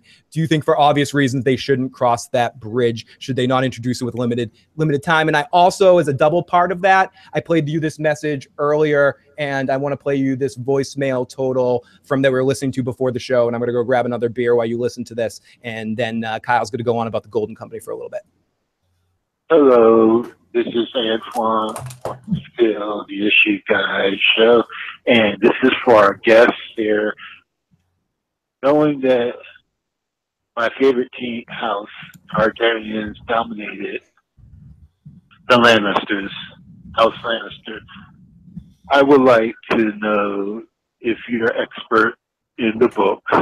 And you know, I always have to talk about the books because the books are tradition. But with this next book coming, Win the Winter, do you think they're gonna George R. Martin had already written this storyline, but in a different fashion? It's not against the Lannisters. But no, it is against the Lannisters, but it's not the Targaryens might attack. It could have been probably Aegon that does this. But give us your opinion on this. Yeah, so this is an interesting question for basically what the people are saying that they don't understand this guy. What he was trying to say is that in the Winds of Winter, basically, we know that Aegon Blackfire, in my estimation, or I don't even know if his name is Aegon. He's captured Storm's End. He's captured Storm's End, and he has the Golden Company with him already. I think what they're going to set up is a dance with dragons. I think that eventually Daenerys is going to take out Aegon. He's the Mummer's dragon, and then she will kind of rise up as the real Targaryen, and then Cersei and Daenerys will kind of be there. You know what I mean? Eventually, Stannis will. I don't know what's going to happen with Stannis, but eventually, Jon will still take over the Northern storyline at some point. He's going to be in Ghost Body at some period. But Johnny, do you think Jon? I'm sorry, I was going to interrupt and ask you about Jon and Dany. Do you think Jon and Dany meet as quickly in the books? I don't think so. No, absolutely not. Daenerys will have made it probably. I mean, she will probably have killed Aegon and the Golden Company, and then I don't necessarily know that. I don't think Aegon is going to be taking the Iron Throne. It's going to be really interesting to see who he marries. It's probably going to be Arianne Martell, because the Dornish don't like the Lannisters, and we got to assume that, you know, the Lannisters and Tyrells, they want to stay in power in King's Landing. I don't know if Euron will be there, but we got to assume that. I think that Daenerys and Aegon are going to fight at some point, because. Or they marry, which I don't think is a possibility. So I think he's going to be outed as a Blackfire. But here's my thinking: Daenerys is her armies got decimated in the show. She doesn't really want to reach out to the Golden Company because the Blackfires and the Targaryens were always in battle over succession over the Iron Throne. So it makes sense for Cersei, like I said earlier, to reach out to the Golden Company, who are in league, I guess, with the Iron Bank. As Pecker Nestor says, some people were in debt and they've recovered land or money or certain types of artifacts that they've needed to get from certain kingdoms or whatever over in Essos. But I think, yes, it's going to be different. It's going to be, I mean, the Golden Company is not going to be allied with the Lannisters. Now, do you think it's too late in the story to bring in the Golden Company on the show? Are they just going to be foot soldiers to get on Cersei's side at this point, and it's kind of a waste to make it the Golden Company? They're gonna make it very surface, I think. I mean, we know we're gonna get longer episodes. I mean, technically we're getting 6 episodes, but we're getting 9 episodes worth of material over 6 episodes. They're dragon fodder. Or their White Walker fodder. That's what they're ultimately going to be, and more bodies for the Night's King's army. Basically, yeah. Risen. So, and basically what it is too is just to further the conflict between Daenerys and Cersei. They'll probably mention the Blackfire rebellions and stuff like that, and Daenerys will be even more pissed off at Cersei, and then Daenerys will be so focused on this, and Cersei will be so focused on this, and then the Night King's like coming and the walls down. It's basically it's all a diversion tactic, really. But I do think that Cersei's probably going to survive until like the second last episode of the series. I think that there will be some stuff going on at King's Landing and some stuff on the Trident, I think, or near the God's Eye. I hope Jaime finds an opportunity to kill her before that, but you're probably right that they're going to keep Cersei on the show as long as possible. So people got to remember that there is going to be this political aspect in the end. They're going to have to solve all the, I mean, because basically what it is the White Walkers are going to inspire some democratic change in the end, or at least some sort of change in the end. Yes, they are a force of nature and death, but they're going to have to figure out how to move forward after everything's over, unless the White Walkers win, which I don't think is going to happen. Jose, Jose, this is for you. And thank you for the super chat donation. I'll give you one more spin, motherfucker. Thank you so much, buddy, for the super chat donation. Thank you to Jose, and thank you to all the people, and huge thank you for Kyle for joining us tonight. We're not going anywhere quite yet. We still got a bunch more questions and a couple of voicemails to get to. But I got 10 push-ups. Okay, so I have to do 10 push-ups and a drum thing. That's gonna be fun. So give me 1 second, and I'll give the next question, or one of our next questions, to Kyle, and then I'll do my push-ups. Now, the next question was area code 401. Love the show. Who's the rat in Danny's camp? We already talked about that earlier. This is from Basquat76. And this is a question I've seen going around. It's making its rounds. And personally, I'll give my quick answer. Can you kill a dragon with poison? Last time Jaime talked about learning from his mistakes, he could have poisoned with those giant arrows. I don't know if poison works on a dragon. I don't know if their kind of blood, they ultimately like hot molten fire, blah, blah, blah, blah. I don't think poison on that scale of the way it works on a human would work. You need to create a super, maybe that's something else Qyburn could work on. Some sort of, if he could get a hold of a dragon to do experiments on it and figure out what kills it, maybe introduce some sort of toxin. But I don't think it's going to be as simple as what would kill a human would have the same effect on a dragon. I'm going to let Kyle go do my 10 push-ups. Yeah, I think that's absolute fake news. I mean, yeah, it is called the Scorpion, and Qyburn's into all sorts of stuff that wasn't looked upon fondly at the Citadel. But I don't think a dragon is a magical beast. We got to remember that Melisandre is magical, and she drank Crescent's poison, and she didn't have anything going on for her. So I think that a little bit of poison is not going to hurt Drogon, man. I agree. I don't think it's going to have that kind of effect. 1, 2, 3, 4. That's enough. 5. Yeah, I don't see it having that kind of effect on a dragon when it really comes down to it. It might slow him down for a second, but then he'll just easily pass through it and stuff. And I did give you a bite of the sandwich. Thank you so much. So let's get to Stacey E's points here at the end. Thank you, Q, for all the love, and thank you to everyone, all Kyle's friends that are joining us today, and all the FOPs in the live chat. Awesome live chat right now. I'm seeing you guys talking. Great times. I'm getting distracted in it as I'm out of breath from my push-ups. Oh my God. So this is from Stacey E. The biggest takeaway for me, Jon now fully understands why Mance Rayder would not bend the knee to say, fuck my pride. It wasn't about his people, it was the respect they had for him and everything he believes in. Wouldn't kill Jon, no pun intended, to have a little story time with Dany to explain that to her. Excellent point. Jon could be more direct. He just doesn't know how to talk to people. Give him a break. He came back from the dead. Bran died in that cave, and Bran died in that cave. Brandon Rivers, Targaryen and formed commander of the Night's Watch, is now Bran. Or perhaps Brandon Rivers was a vessel for the Three-Eyed Raven, and now Bran is that as well. Dany saying to Jon, people would listen to their king, I took as a clear ask for bending the knee in marriage, as he would not have to bend the knee in a subservient way as Warden of the North, but as an equal. Interesting.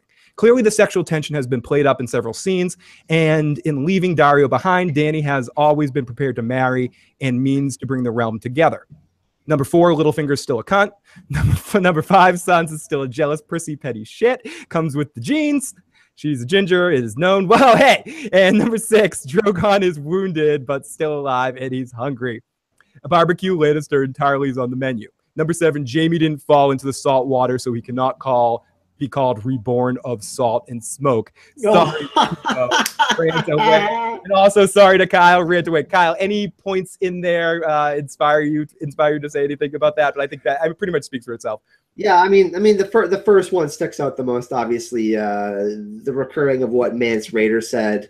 I think that Daenerys respects Jon actually than Jon, how much Jon respects Daenerys right now.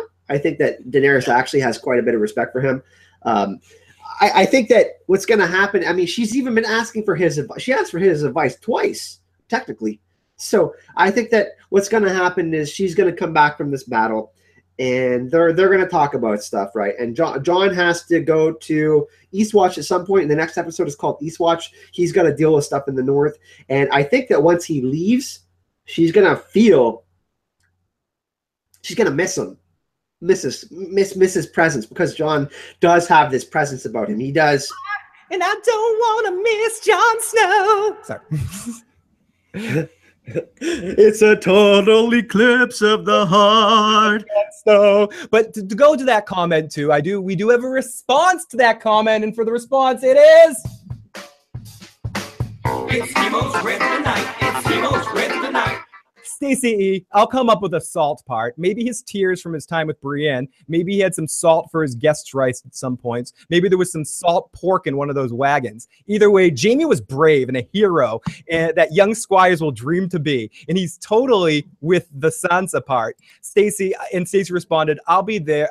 I just read Duncan Aegon the 5, the Squire to Duncan the Tall, aka Master Aemon's trilogy. Thought about they kept referencing a song about Bloodraven, aka Brandon Rivers. How many eyes does Bloodraven have? 1,000 eyes and 1. I think the show fucked up not making the Three-Eyed Raven only have 1 eye or the raven-shaped birthmark on his face, but maybe that didn't want it to be that obvious. The Three-Eyed Raven. I think Three-Eyed Raven was just kind of like a cool term that they went with and kind of just took off in the show, which like a lot of things in the show, they thought sounded cool, so they kind of went with it. And the last part of that, I think you're projecting your own salty tears here, Fancy Pants. This is from Stacey again, as Jaime is 100,000 times more likely to be the Valonqloud than Azor Ahype. No question, Jaime is not a coward. He's one of the youngest to ever be knighted and certainly to be a member of the Kingsguard for no reason. There are many badass warriors in Game of Thrones. So lots of good stuff going on back and forth there. And this is our last, or no, we got a couple more questions here. We only saw one ballista type weapon used in tonight's battle scene. This is from J Large. If the battle ever occurs where dragons are used to assault King's Landing, Kyle, how many of those could you expect that we'd see? I mean, how many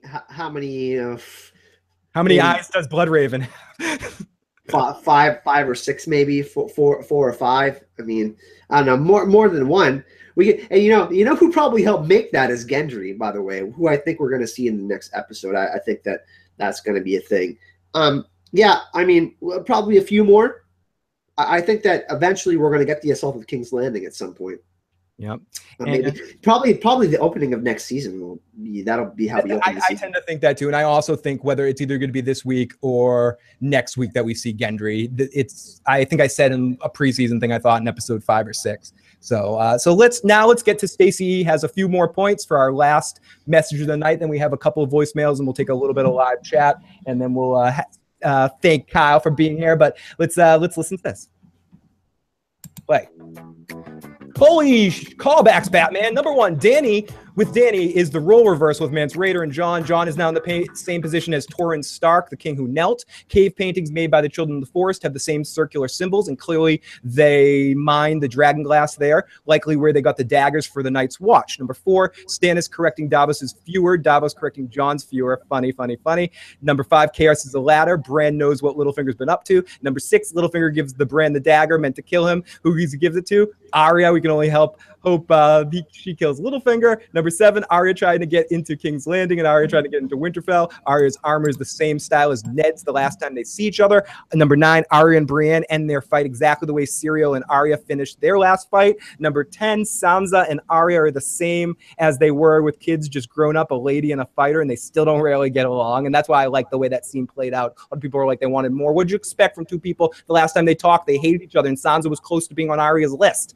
Jaime falls through the water exactly the way Bran does when he falls from the tower. Number 12, Jaime charges that Dany is him again, trying to keep another Targaryen from burning it all. Number 13, Robert Baratheon, only a fool would meet the Dothraki in open field. Bronn, those fuckers are about to swamp us. Number 14, Khal Drogo and Drogon, who she named after Drogon, were both injured in the shoulder, albeit the opposite side. Aside with the Scorpion and infamous Arch9 bolts tipped in venom or poison. Field of Fire, part deuce, pun intended, as the Lannisters got a flaming poo shit on. Any other callbacks that they missed there, Kyle? And what do you think about all of Stacey's callbacks? Yeah, the really big one that stuck out to me was all of the cave paintings within the Dragonstone cave scene. I'm actually doing a video on that this week. My buddy wrote a paper on it. But the thing that should be pointed out, and I've studied these symbols like crazy, man. The concentric circles, there's one and another one. That's actually representation of the God's Eye, where they made the Pact of Ice and Fire, where the men and the children of the forest actually made the agreement to fight back the White Walkers. To fight the White Walkers, and then eventually, or as we think, rise the wall and protect them once they got them pushed out. The one thing that they failed to show in all of the cave paintings is that the children of the forest created the White Walkers, which is something that's absolutely humongous that only Bran knows. Well, Bran and Mira know, and also, the three-eyed Raven knows too. Probably Howland Reed, maybe. I mean, that their family, they were very closely associated to that specific the Order of the Green Hand. But I think that what's really important is that we see these symbols. And we see like the representation of the Long Night, and if we know the spiral of the horses that we see that the Night King left with the horses' bodies, we know that the same spiral symbol was around the rock formation around the tree, but it also represents a storm. Interestingly enough, going towards the sun, like a hurricane, and the Night King represents the storm. He's bringing the storm. I thought that was pretty cool. And the storm is coming with them as they march. I mean, it's so cool. All the parallels are amazing. We've got 2 texts and 2 voicemails, so we're sort of starting to wrap things up here. I'm going to take these final 4, but also this is your last opportunity. If anyone does want to call in and talk to us live, 657-383-0370. We'll end with a call or 2 if we have any. If not, we'll take these last 4 messages and call it a stream. You guys have been fucking awesome tonight joining us. And we really do appreciate all the support, all the super chat, all the fun. So our first one is from Antoine, who left us a message earlier. Phil and Azora. I prefer the Golden Company helping Dany overthrow Cersei to fulfill the prophecy first. Then season 8 will see Jon and Dany versus Aegon in the Golden Company after Cersei is gone. Now, Antoine really believes that ultimately that that Aegon's going to end up on the show. He left a message last week saying that he bets Aegon ends on the show. I'm sorry. I love you, Antoine. I think there's literally 0% chance Aegon. I bet all my money I bet all the money in the all world. in. I'm all in on that, Kyle. I'm pushing it in. I will shave my head live on the air if Aegon ends up on the show. I'll lead another sock live on air, man, because I called Lady Stoneheart in the end of season 6. I'll lead a sock live on air, man, if it happens. Antoine's gonna be petitioning HBO. I want to see that fucking hippie bald. Shave the hippie's head. It's gonna be some guy, some passing character that says, "Hi, my name's Aegon," and there's an Aegon. Or no, if Aegon ends up on the show, if they do that storyline, I'm all joking aside. I don't want to cut my hair, Antoine. They can't do it in like 2 or 3 episodes. It's too late. It's too fucking late. There's too much else to do, and it'd be too difficult. The show did not need to just be 8 seasons. It could have been longer. They could have theoretically introduced that in the right circumstances, but it's way too late. Any of that element that they bring in, I think I talked about this on another show earlier. I think it'll be wrapped up in Jon Snow with any Targaryen issues that we get will be with Jon and Dany. And they'll kind of take elements of that story maybe and put it in other places. But I don't think we're going to see Aegon in that way. This is from area code 516. And this is, who or what was Mel going to visit at Volantis or retrieve there? Was she going to get something specific? Do you have any opinions on this? I do. A sword, maybe?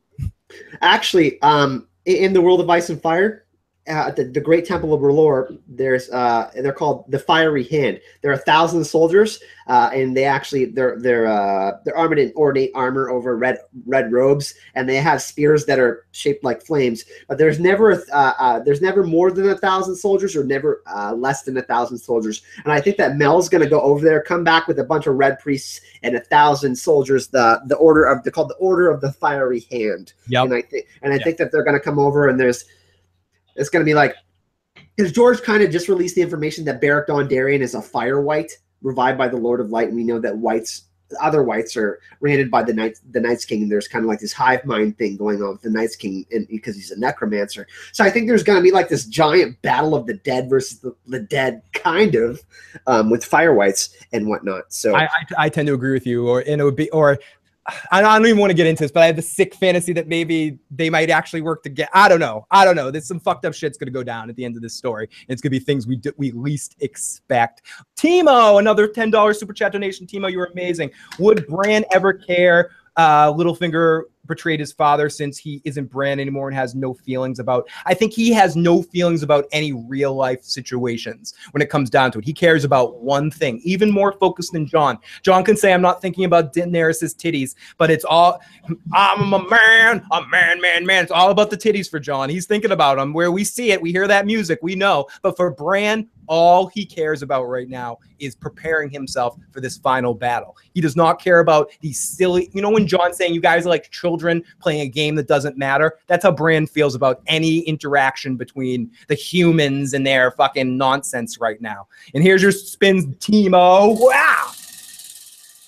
And let's listen to one of our final 2 voicemails here. This is from, awesome. This is from the Bloody Talker. So Bloody Talker, here's your voicemail. Talkers make me thirsty. Hey, Phil, this is the Bloody Talker. I just wanted to ask a quick question. I haven't really heard anybody talking about it, and I kind of tuned in late, so forgive me if you addressed it. But how badly hurt do you think Drogon is? We haven't seen him fly since he took that ballista bolt to the shoulder. So does this mean that Dany lost one of her dragons as a flying asset in this war? Or is she going to have to rely on the 2 smaller dragons already? I don't know. That would be kind of a pretty big loss if he's got to recover. All right, that's it.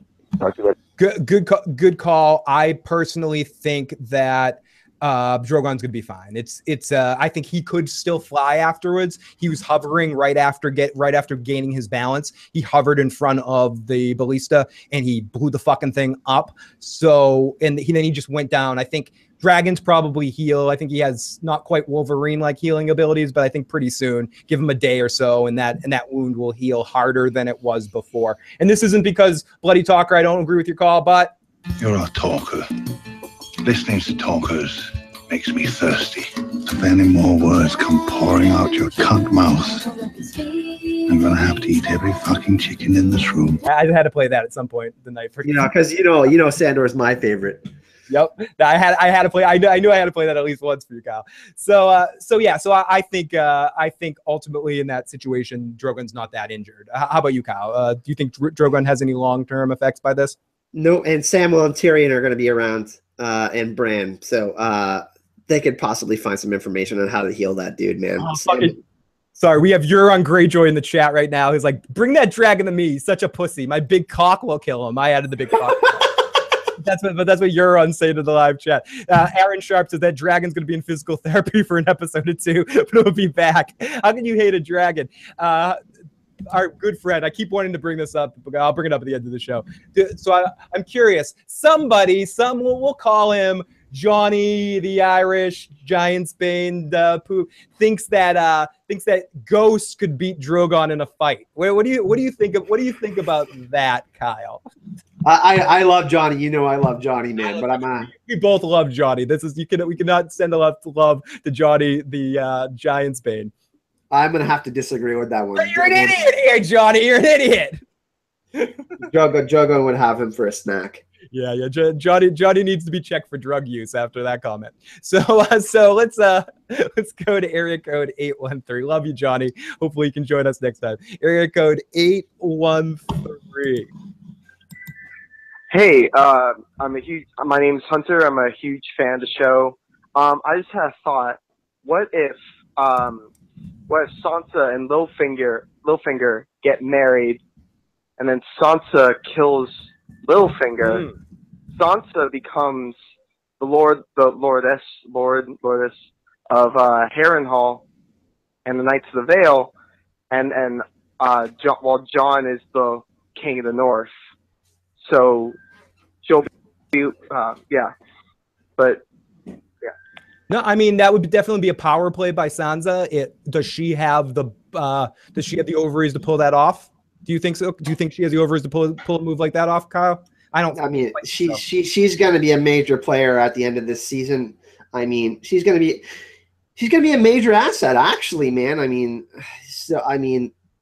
Yeah, she does. She does have it, man. I think by the end of the season, she's going to have all the confidence in the world. I don't know if she'll do that specifically, but I mean, she's going to have the Knights of the Vale, though, man. She's going to have them. They're going to be Sansa's because Bronzion. Well, they're going to be the Norse, essentially. Funny enough, I could kind of go for this too. I interviewed Rupert Van Istart, who plays Bronzion Royce, and I don't want to spoil anything for you guys, but I asked him the question if he was going to end up supporting Jon at some point, and I got a pretty good answer for that. I'm not going to spoil it, but I think you guys are like, what's going to happen?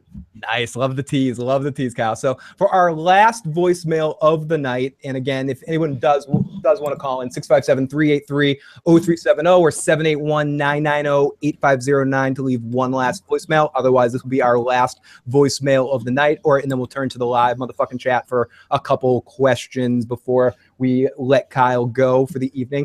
So let's play this. This is a little bit of a longer message, but let's check it out. Let's see what happens. Let's see what happens here. Hey, for the issues guy and Kyle. My biggest question, and it's more of a statement than a question, I guess, is even though the sand snakes, Illyria Sand or whatever her sand name is, have been taken out, what about the soldiers in Dorne? Last I remember in the books and from what I've heard, Dorne has close to between 20 and 30,000 troops that haven't even been a part of any of the fighting since Robert's Rebellion, if they were even part of that. So can Dany use the troops in Dorne? And what about the forces in the Stormlands?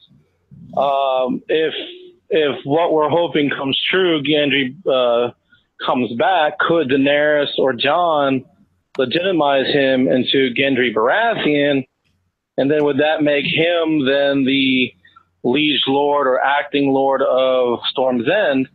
And would he be able to rally the houses of the Stormlands? I know Brienne of Tarth, her father is from the Stormlands as well, if I remember correctly. So I don't think it's too bad for Dany as far as her losses. And with her victory with Field of Fire 2.0, she can definitely get quite a bit of the soldiers from the Reach, the high towers of Old Town, and all the other houses. The hell with the Tarleys.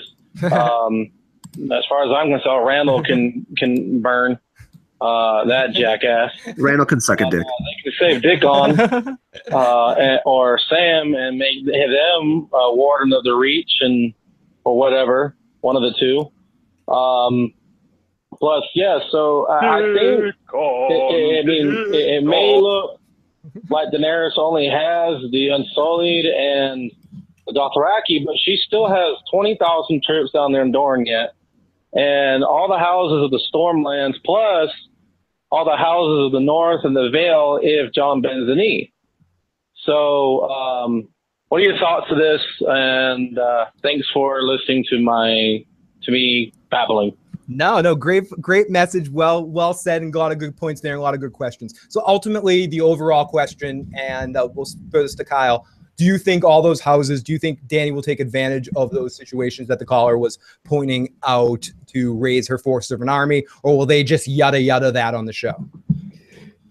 It's going to be interesting because I think what's happening in the show is we have the reincarnation of certain characters within characters. Like Gendry could be Durin's God Grief, or he can be Durin. Sorry, and he can bring back the Storm's End, and Tyrion is Land the Clever, and all these people, like, you know what I mean, are kind of resurgent characters that have already appeared previously in the story. But for Gendry, I don't know if he would serve as he hasn't had any experience really ruling or anything like that at all. It's not like Jon's situation, but with someone like Davos, maybe Davos becomes his direct advisor or something like that. We know he's had a relationship with Shireen and now the Anna Mormont and Jon. And we already know that they have a good dynamic, and he thanked Davos. He probably, when he'll see Davos again, if he sees Davos again, will be very thankful to him for saving his life. You know, Samuel Tarly can perhaps be Lord of the Reach at some point. I don't know if that's going to be a thing. I think he's going to end up being Archmaester at some point, or Grand Wizard, or whatever title he achieves. But to answer your question, man, I do think that I don't know if there's going to be some grand ceremony for all of this stuff in the show. Like Phil said, they kind of might poo-poo around it.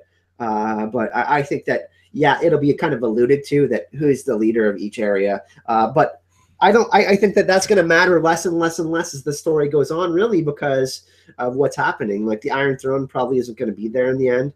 And it's probably going to be start to shrink, and the focus is going to become closer and closer to one thing. So then the final episode or two, it's only going to be about one thing, the most important thing. I mean, it actually goes. Yeah, sorry. But, oh no, that's okay. But within that one thing, there's going to be 1,000 different things as part of that. But it's going to be, the whole thing is going to change. It goes back to what Robert was saying. What's the bigger number, 5 or 1? Yep.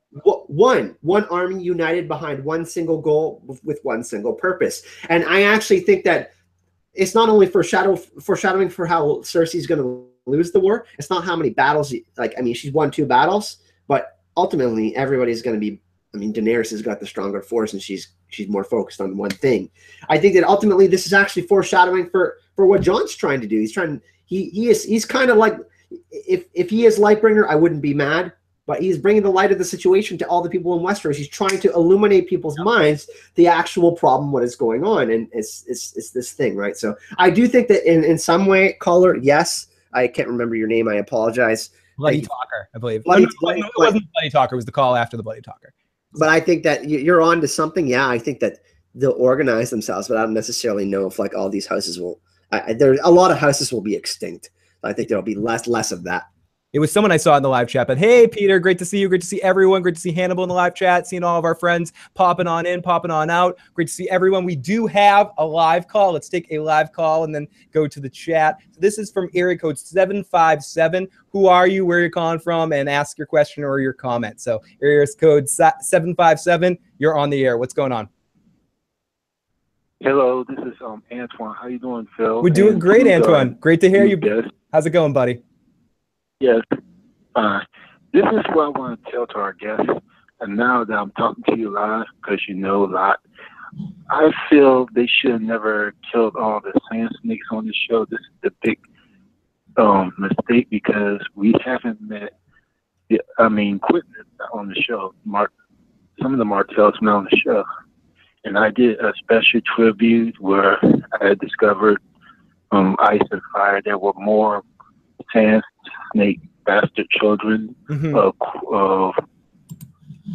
over in Martell that didn't make it to the show. But I'm just happy about the series. But I love to say that the Martells should have got some spotlight in Yeah, I would agree with you. An awesome call, Antoine. And what I'll do for you is that we're going to send out a special message to Maisie Williams to go out on that date with you, Antoine. We're all rooting for you here at the Issues program to get you on that date with Arya Stark. But I agree. I think as much as the Sand Snakes are a funny punchline for a joke, there was a lot more interesting characters. For me, it's all about the guy's face that you can see right back behind me, Dr. Julian Bashir, Doran Martell. I feel like he was such a mineable character and could have saved that situation in so many ways to be another Varys Littlefinger kind of character and see what's going on inside his mind. But instead, his character got spit and pissed on. And the actor is still pissed about it, too. He talks shit like, oh, he's not quite... what's his name from last season?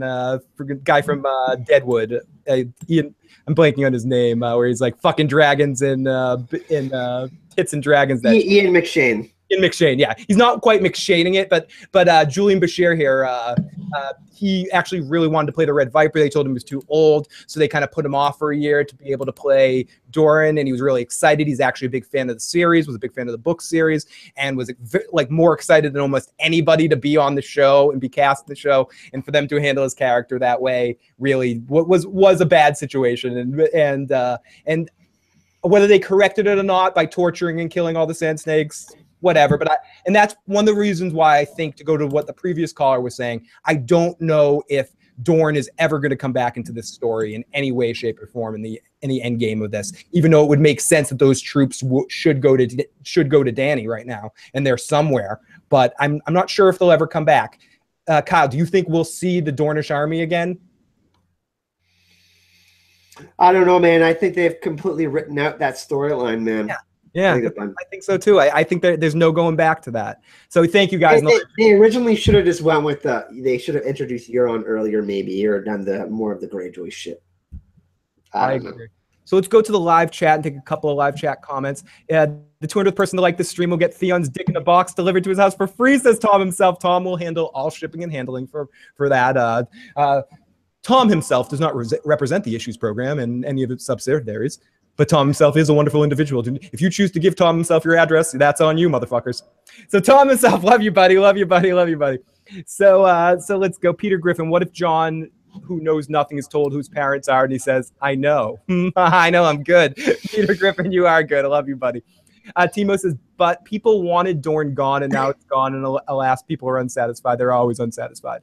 Phil H. asks, where's Ghosts? We riot if he's not in the next episode. I heard a rumor, and I think this is more than a rumor at this point because it was back in the first episode, that Ghost was filmed in episode 1, but they cut his scene. Kyle, do you think we'll see Ghost or any more direwolves this season? I don't think this season, and it's going to suck, but I don't think we see a direwolf this season. But what do you think, Kyle? Every time I say your name, I want to say it like Cartman. Hey, Kyle. Hey, yes, my cheesy piece. For ass, Mrs. Garrison. But sorry, Kyle. Go. Oh, geez, this is a hard one because, I'm House Stark till the end, man. House Stark until the end, or however you do that, whatever, Katniss thing. Yeah, I'm gonna say it. We're gonna see Ghost.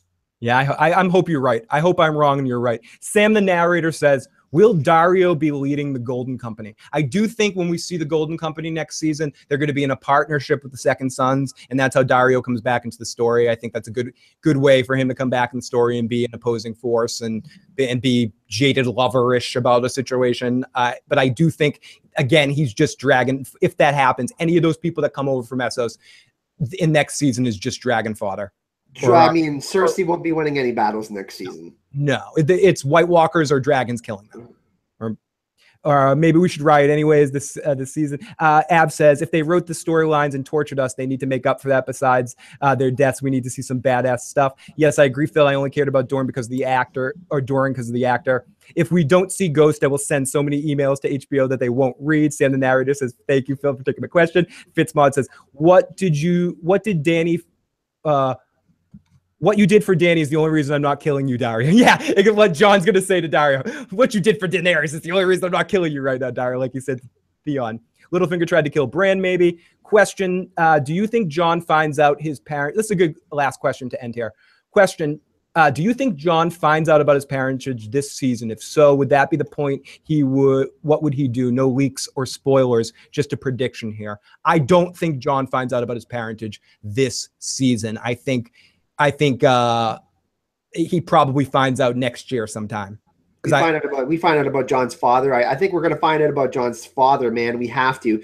It's different than the books where they can just kind of leave it up to mystery. But for show purposes, we talked about devices and how they deliver things, foreshadowings and stuff like that.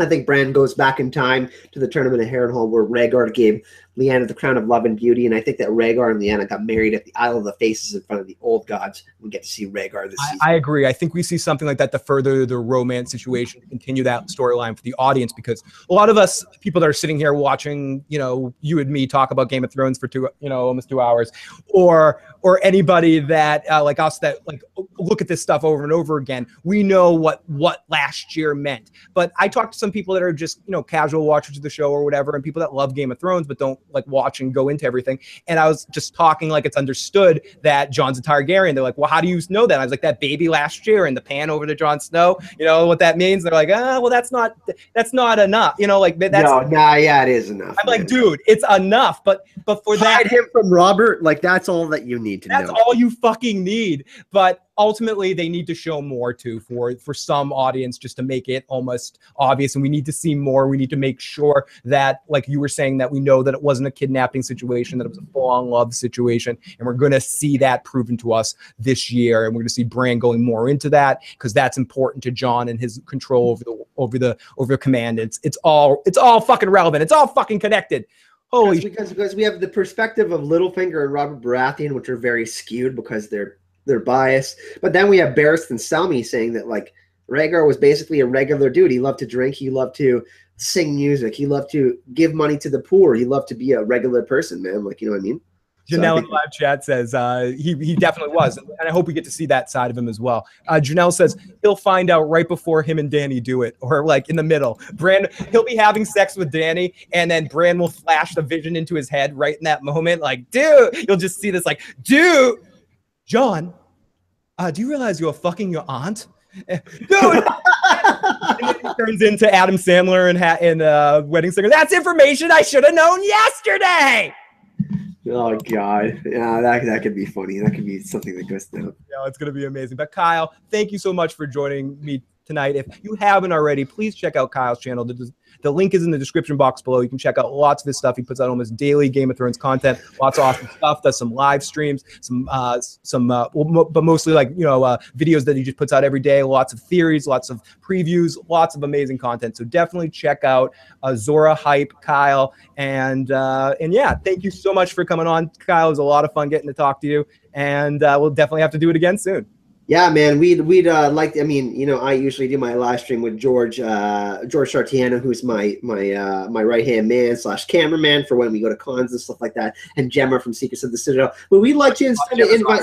we'd like to extend an invite to you, man. We have two live shows a week. We usually do them on Monday and Thursdays. You're more than welcome to join us for any of the remaining ones. You just let me know. We'd love to have you on the channel, man. Absolutely. I would definitely love to do that one of the weeks left and join you guys. That'd be a lot of fun. So I'll try to make it work, and we'll figure it out. If it doesn't, then, you know, maybe after season or something like that. But I think I should like a giant recap show or something. We're going to do a recap of all of season 8, man. I'm going to try to do a super panel or something like that. And I would absolutely love to do that. And I've definitely checked out your streams, and lots of love to Gemma too. She's very, very, very good people. So everybody, thank you so much for checking out this video. And thank you to everyone for the super chat donations and all the fun. You guys in the live chat, Heart Lady, let's look into the live chat. Say goodbye to all these awesome people. We got Aaron Sharp, Ash, Av, Bree, Craig, Dina, Echo, Liz, Euron, 2 Eurons. We got Euron's Crow's Eye and Euron Greyjoy. Some scary Greyjoy action going on in the live chat right now. Fritz Mod, Frumius B, Google Poe, Hannibal O'Neill. Thank you for all the awesome pictures you sent me, Hannibal. Heart Lady, Jack Dutefield, Jacob, Janelle, Jamie, Jose, Leslie, Lola, Leanna, Maiden of Darkness, Marco, Mary, Peter, Phil, Quixote, Rowan, Sam, the Bloody Talker, Timo, Tom himself, Travis, Ty Queen, Vala Mogolis, and Varlant Messiah 666. Thank you to everyone in the live chat. If you haven't already and you enjoyed this video, please hit the like button. Please hit the subscribe button. Join us for more Game of Thrones fun. I'll be on Friday afternoon around 12:30, 1 o'clock in that hour somewhere to do my trailer reaction and random my alone Babble Fest podcast of the week. So I'll be on Friday afternoon, and then Joe, Katie, and I will be on Sunday night after the episode airs again to do it all over again. And next week on the Feedback Show, we'll be joined by King McKay. That will be joining us. And I've never really heard King McKay on a live stream. I'm super excited to do a live stream with King McKay.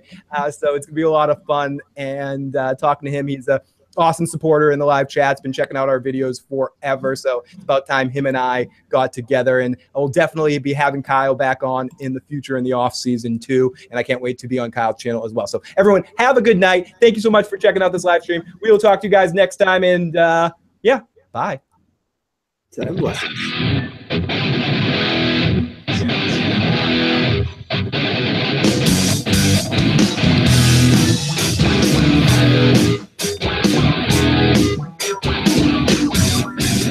So I took you down to the local clinic and your fast blood test my tickle go in it. Told you I'd be faithful, it is true. If you little ass birth control too. Now the women, it's not wrong. The boyfriend is constant, pass it along. Pass her along. Pass her along. So what's up, a woman is for me and you? I have a simulation, damn it, it's true.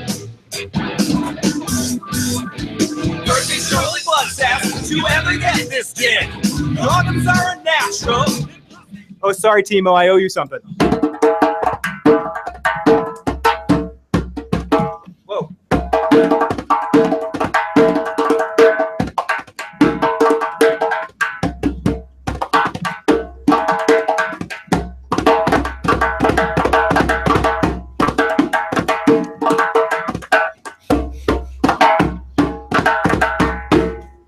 Sorry, hopefully that wasn't too loud, Timo. That's for you. I forgot your drum fun. Babies are worth a pound. Answers no. Stops in the case. Dropping a condom and messed up the pace. You only heard my hero of a song. It's strung together once and for all. Everybody, if you know the words, join together. Birth control and blood test to ever get this dick. Condoms are a natural, and plus they feel like shit. We need a woman we all can trust. So we know if we fuck her, our dicks won't turn to dust.